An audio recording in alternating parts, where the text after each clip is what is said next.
yashyize mu gaciro gakomeye yifatanya na RPF mu nzira irimo kugira ngo dufatanije dukomeze kubaka u Rwanda rwacu. Sasa tunashukuru afande wetu kwa kazi amefanya kwenye nchi yetu. Huyu ni artiste Bidiha nawapenda sana. Mwarakoze afande we kutwubakira igihugu, wabona uko kirimo gusa ntiyamenya ko mwakivunikiye. Mwarakoze afande we kutwubakira igihugu, wabona uko kirimo gusa ntiyamenya ko mwakivunikiye. Mwarakoze afande we kutwubakira igihugu, wabona uko kirimo gusa ntiyamenya ko mwakivunikiye. Mwarakoze afande we kutwubakira igihugu, wabona uko kirimo gusa ntiyamenya ko mwakivunikiye. Mu mvura y'amahindu mw'ishyamba ry'inzitane mwakoze akazi katoroshye afande turabashimira.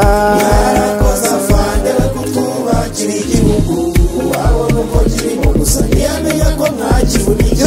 Ku murindi wa Byumba mugenda mukororinga indake murazikaba aduyi muramunesha.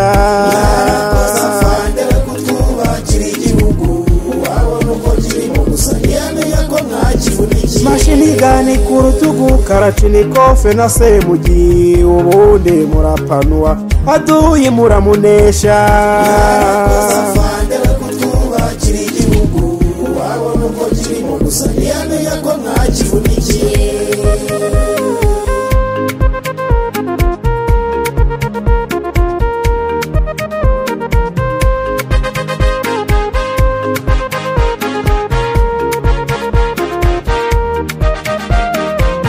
Mwitanze hakomeye hari n'ababuze ubuzima rwose murabo kubahwa afande turabashimira. Mwarakoze afande we kutwubakira igihugu, wabona uko kirimo gusa ntiyamenya ko mwakivunikiye. Waduhaye amavuriro inganda n'amashanyarazi igihugu kiraryoshye afande turabashimira. Mwarakoze afande we kutwubakira igihugu, wabona uko kirimo gusa ntiyamenya ko mwakivunikiye. Iterambere rirambye n'umutekano mu gihugu ni wowe tubikesha afande turabashimira.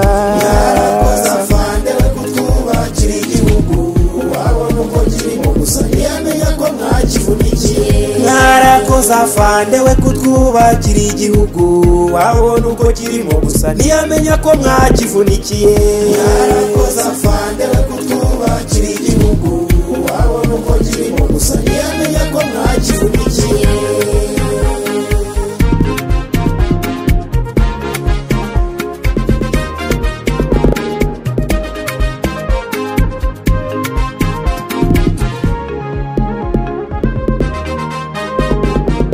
Mwarakoze afande we kutwubakira igihugu, wabona uko kirimo gusa ntiyamenya ko mwakivunikiye.